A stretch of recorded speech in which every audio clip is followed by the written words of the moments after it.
She was caught sneaking into her ex's house at midnight, saying she was visiting her grandma, yet her online chats told a different story. When I pulled up to his street that night, my stomach was already in knots. I didn't even know why I was there at first. Something inside me just wouldn't let me sleep. I saw her car parked right out front, the one she swore was still in the shop. The house was dark except for a faint light flickering through the blinds on the second floor. I sat there, gripping the steering wheel, trying to convince myself that maybe she really was there for some innocent reason. Maybe dropping something off, maybe talking to a friend. But then she came to the window. She wasn't alone. He was standing right behind her, his hand resting on her shoulder. I don't know what took over me, but I got out of the car and walked straight up to the door before I could stop myself. My heart was pounding so hard I thought it might actually burst through my chest. When the door opened, she looked like she'd seen a ghost. "What are you doing here?" she whispered, eyes wide, body half turned like she was blocking the doorway. I looked past her and saw him, shirtless, barefoot, looking just as stunned as she was. "You tell me," I said. My voice sounded flat, cold, not even angry yet. "You said you were visiting your grandma tonight." It was a Sunday night, just after 11:45 p.m. We'd been together for almost 4 years, living together for the past 2. She was my everything. Or at least, I thought she was. We met in college, started as friends, and slowly built something that felt real. We moved into a small apartment together after graduation.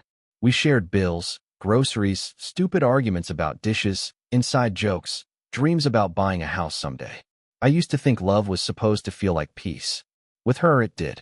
Until that night. The week before, things had already been off. She'd been glued to her phone, always smiling at messages, flipping the screen over whenever I walked by. I'd asked once, jokingly, "Who's keeping you so entertained?" She'd laughed it off and said, "Just my cousin." I wanted to believe her. But she started coming home later from work, saying she was running errands or checking on grandma. It didn't sit right with me. Her grandma lived 2 hours away, and somehow these visits never lined up with the times her family said she'd been there. I ignored it at first because that's what you do when you love someone. You rationalize the cracks. You tell yourself they're tired, stressed, distant for a reason. But that night, something in my gut screamed at me. She'd left around 9 p.m., claiming her grandma wasn't feeling well. I texted her at 10:30. "Everything okay?" No reply. Called her at 11:15. Straight to voicemail. I opened her location, something we shared years ago just in case. It said she was across town, nowhere near her grandma's house. My hands started shaking. I tried to tell myself it was a glitch. But I couldn't stop the thoughts spiraling through my head. What if she's with him? Her ex, Ryan, had always been a point of tension between us. She'd told me they ended things on good terms, but it took her months to delete his photos. Even after that, his name would pop up occasionally, likes on her posts, comments she'd claim were just friendly. I wanted to trust her, but deep down, I never liked how easily she defended him. When I saw her car parked outside his house, all that trust evaporated. Standing in that doorway, I could see guilt written all over her face. "It's not what you think," she said, voice trembling. I laughed bitterly. "You're at your ex's house at midnight, and you think I'm an idiot?" Ryan stepped forward slightly. "Look, man. Don't," I snapped. "Don't say a word." She grabbed my arm, trying to calm me down. "Please, just let me explain." "Explain what?" I asked. "That your grandma lives at his place now?" She started crying, which only made me angrier. "You weren't supposed to find out this way," she said through tears. "Find out what way?" "That you've been lying to me." She hesitated for too long. That's how I knew it wasn't just one mistake. It was months. Maybe longer. "I'm sorry," she whispered finally. "We started talking again a while ago. I didn't mean for it to happen." "I just didn't mean for what to happen?" I asked. "Didn't mean to text him? Didn't mean to drive here? Didn't mean to sleep with him?" Her silence was the only answer I needed. I left without saying another word. She followed me to the car, begging me to listen, but I couldn't even look at her. My hands were shaking so badly that I could barely get the key in the ignition. She was crying, pulling on the door handle. "Please, just wait. Get away from the car," I said. My voice was low, steady this time. She stepped back, sobbing, as I drove off. When I got home, I sat in the dark for hours, trying to make sense of what just happened. I checked her messages. Her laptop was still open on the desk. I don't know why I looked. Maybe part of me still hoped I was wrong. But I wasn't. The messages went back months. She and Ryan had been talking since early spring. Memes at first, then late night, just checking in messages, then photos. They weren't even careful about it.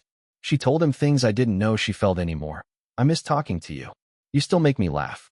Sometimes I think about us. The last message she sent, hours before I caught her, read, "Can't wait to see you tonight." It feels wrong, but right at the same time. I didn't sleep at all that night. I read every word until I felt physically sick. The betrayal wasn't just the cheating. It was how easily she lied to me, how effortlessly she slipped back into a life she swore was behind her. The next day, she showed up at my apartment early in the morning, eyes red and swollen. "Please," she said, "can we talk?" I didn't want to, but I let her in. Maybe I wanted to hear the truth from her mouth. Maybe I just needed closure. She sat on the edge of the couch, hands clasped. "I messed up," she said. "I know I did. When I started talking to him again, I was in a bad place. We'd been arguing, and I felt like you weren't seeing me anymore." I scoffed. "So you went to someone who did?" She winced.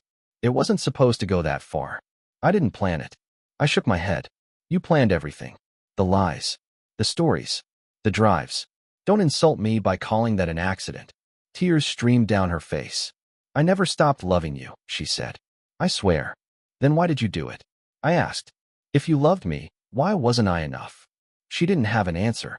She just cried harder, whispering, "I don't know." I told her to leave. She refused at first, begging, apologizing, promising therapy, promising to cut him off. But I'd already seen enough. The woman standing in front of me wasn't the same one I fell in love with. The one I knew wouldn't have needed to explain where she was at midnight. She finally left when I told her I was done. For good. The following weeks were brutal. Every morning, I'd wake up with that image of her in the doorway burned into my brain. Every night, I'd catch myself wondering if she was still seeing him. I deleted her number, blocked her on everything, but I still couldn't stop checking that stupid, last seen, that on her profile. It took months to even begin to feel like myself again. I moved apartments. Got rid of anything that reminded me of her. Started therapy. People talk about heartbreak like it's a clean cut, but it's not. It's a slow bleed. You keep thinking you're fine until something small, like a song or a smell, rips it open again. About 6 months later, she texted me from a new number. "I'm sorry for everything. I hope you're okay." I didn't reply. There was nothing left to say. Now, a year later, I can look back and see the signs I ignored, the late-night calls, the sudden interest in her appearance, the fake excuses. The truth was always there. I just didn't want to see it. She said she was visiting her grandma. But grandmas don't live in their exes' houses, and love doesn't live where lies do.